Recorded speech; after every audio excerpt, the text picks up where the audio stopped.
great to see you. Hi, David. I'm Simon from ROCK ANTENNE. How are you doing? I can't complain, brother. Looking forward to the release of this record finally. Where do I catch you at the moment? I'm at home in Miami, Florida. Oh, have you been affected by the hurricane? Thankfully, no. It was mostly the Gulf side of Florida that really took the big hit. It pretty much passed us. So we were spared. Thank God. And how's the situation there at the moment? Do you know it? It's rough, man. Rough. I mean, a lot of people lost a lot, and it's going to take probably years to rebuild and recover. I mean, they got hit pretty hard on that coast. First of all, I have to send greetings from your old friend, Sally Erner of Godsmack. Cool. I met him on Tuesday. And he was wondering, where are your chin piercings? Yeah, no more. I got rid of them last record cycle because, this has been in the press before, but I didn't think it was appropriate walking around looking like an almost 50-year-old Hot Topic kid. And then, but they were cumbersome. And, at my age, it just didn't feel right anymore. Okay. So you accept your age? Yeah. I embrace it. The second obvious thing is your upcoming album, Divisive. It's out on, I guess, November 18th, right? Yes. Yeah. Mm-hmm. And the title Divisive, is it a reference to current society? Oh, absolutely. Absolutely. In every way. I think that the 2 years plus of the pandemic that the world went through made everybody lose their damn minds. I think that with being shut inside for so long and having the internet as this limitless rabbit hole of potential information to sink yourself into, people lost themselves in other really, really bad habits. And one of those bad habits was outrage addiction. People searching online to find new and more compelling reasons to be pissed off at someone for something. Yeah. It's sad what we've become. It's sad that, people in positions of power pit us against one another for their own gain. It's sad that we don't realize we're being manipulated. It's a very scary time. I can't recall ever seeing things this bad before in terms of it's either you're on my team or you're the enemy in my lifetime. It's pretty crazy. Do you have as a band maybe a solution for this divisive situation? I think that people need to start focusing on what we have in common that unites us as opposed to how we differ from another and what, separates us. I think people need to, enjoy the simpler things in life. We love that one of the most unifying experiences that you can participate in this world is going to a concert, going to a live performance. And everybody, no matter what walk of life you come from, and no matter how rich or poor you may be, and no matter where your politics may lie, you share a common unified love of the art that you're witnessing. Yeah. And it hits you, a person who's, let's say, a Republican, the same way as it does a Democrat or liberal and conservative and vice versa. We still all have that same ability to feel the same level of emotion and for it to affect us in different ways. It's part of the beauty of being human.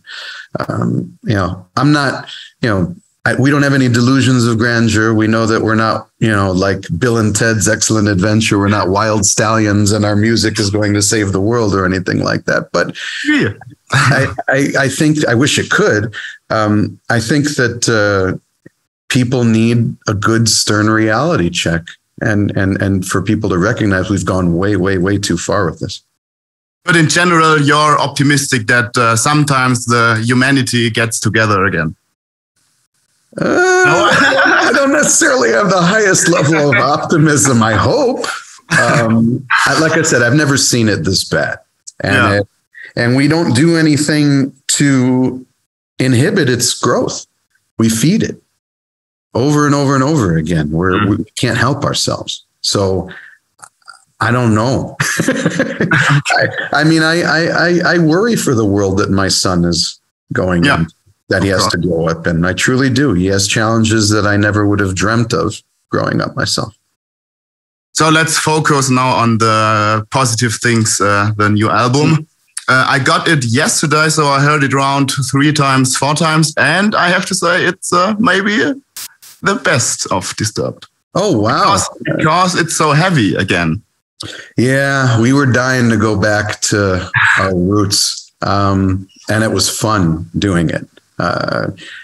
It's the heaviest record we've put out in a while, that's for sure. And we're loving it. It makes us feel younger than we are. Let's put it that way.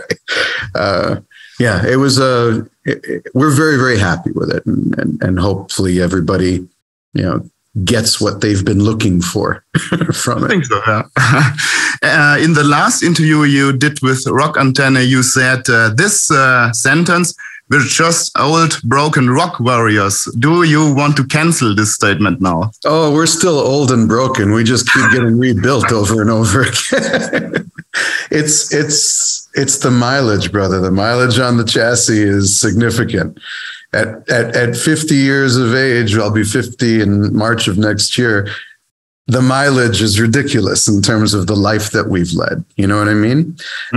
Being a touring musician is not an easy thing. When you've done it for 25 years, it beats the hell out of you. Yeah. But there's nothing we'd rather do. There's no life we'd rather live. There's nothing as fulfilling as being able to create and take your creation to a live experience and then share that, with everyone and exchange that power. It's amazing.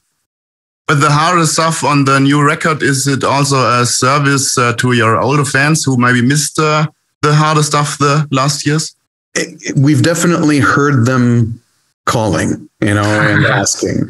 And so we felt like, very early in the process when Danny first, talked to me about what direction I thought we should go in, I said, I think it's time, we got to go back to the heavy. We got to go back to the roots. And I want to go, Sickness meets 10,000 Fists sort of vibe in terms of the musicality. And he was more than eager to deliver on that and just knocked it out of the park. Very, very proud with how Danny has continued to grow and evolve as a songwriter in his own right and his level of musicianship. It's always nice to continue to be impressed by your colleague. But there's still one ballad with Ann Wilson. Do you want to share details how this idea was born? Yeah, sure. What'd you think of it, by the way? Very nice, very nice. Yeah, I think that's the sleeper track of this record. That's going to be the surprise. No sleeper. Sounds very negative. Yeah, I love it. I mean, I loved the song before Anne's voice was added to it. It's interesting. It's quite the story. Bruce Dickinson and I were discussing on Twitter who we thought was the best female rock voice of all time. And we both said Anne. To me, there's no contest. I think she's just staggeringly powerful and so gifted and, has been such an inspiration, not only to women, but to men. I mean, I can't tell you the number of times I've tried to sing her stuff and falling on my face trying. But so she responded and said that she was very appreciative of the compliment, and we developed a little bit of a back and forth. And I messaged her. I said, "Listen, if you ever wanted to do something together, I would be blown away. I would love to do it." And she said, "Sure."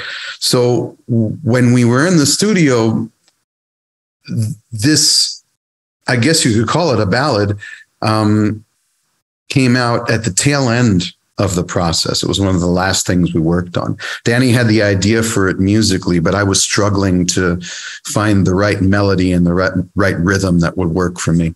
And it wasn't until I actually went into the studio for a session and I told him, you know what, pull out the guitar and let me take another stab at this. And he started playing through the progression and I came up with the melody right there. And, it instantly hooked him. I'm always very, very unsure when I come up with my stuff in the beginning, because I don't know, you can't be subjective, right? You can only be subjective of yourself. You can't really be objective. So it's really tough, but it lit him up and we developed it further. And at first I tracked the entire song on my own and, listening back to it, it was, to me, it was just begging to be a duet. And I said to him, I'm like, I should reach out to Anne. I'm like, this is the one. And I sent her the version that I had tracked and she loved it and asked what I thought it would be in mine. I'm like, let's do a full blown duet. You take a verse, I'll take a verse. We'll sing the choruses together and, make it huge. And, she was all about it. She made time in her busy touring schedule to meet up with us in Oakland, in California. And, she's as badass as she ever was. And she was just absolutely a thrill to work with.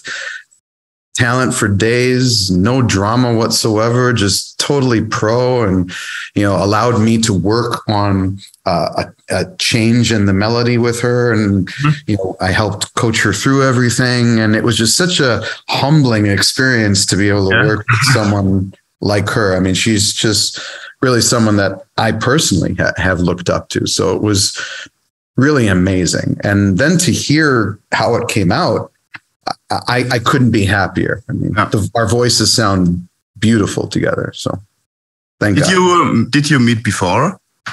We had never met. Okay. No, not until we actually met each other in the studio to do the session. That was the first time. So I think you can really be glad to have this on your record. I would agree wholeheartedly. Do you also want to go into details what the lyrics will tell us? Are they more personal? Are they more political? It depends on the song. I mean, for instance, the ballad, for example, is very personal. It's something that I think a lot of us have experienced. You had a very deep emotional relationship with someone, and neither one of you are, even though it should end, neither one of you are ready to let it go completely. And sometimes that ends up being something that you hold against the other person. Like sometimes it's healthier, but sometimes we don't do what's healthy. But the majority of the record is speaking about what we touched on in the beginning, about what the title track speaks about. There's also, fight songs like Unstoppable and Won't Back Down. But these are my favorites, by the way. I'm sorry? These are my favorites, by the way. Oh, cool. Yeah, I like Unstoppable a lot. We played that live a couple times recently. Just because it was the only other track that's been released from the record other than Hey You. And it's just a lot of fun. Tough song to pull off live, I'll tell you that. A real stomper. yeah, for sure. Okay. I think we're slowly coming to an end. So a few fast questions. A few weeks ago, Serge Tankian from System of a Down, he told us a story that his fans scare him. He walks through the streets and his fans, do you know the story? They go, wake up. Yeah. He gets really scared. Yeah. Him and I share that. I'll have people run up to me and just go, happens all the time. They'll do it from across the street. They see me walking and, they're like, well, if it's him, he'll respond, right? It's like it's some sort of weird mating call or something like that. But yeah, I get it. I understand. How often is this? God, it happens all the time. Oh no! All the time. Yeah. It happens with my son, for God's sake. I mean, he does it to me. So, yeah, I can't escape it. Oh, good. Your next cover song you want to record? I don't know. I don't know. I've got a bunch I'd love to do. I don't know. It's not necessarily become, our focus. Yeah, It was always something we just kind of did for fun.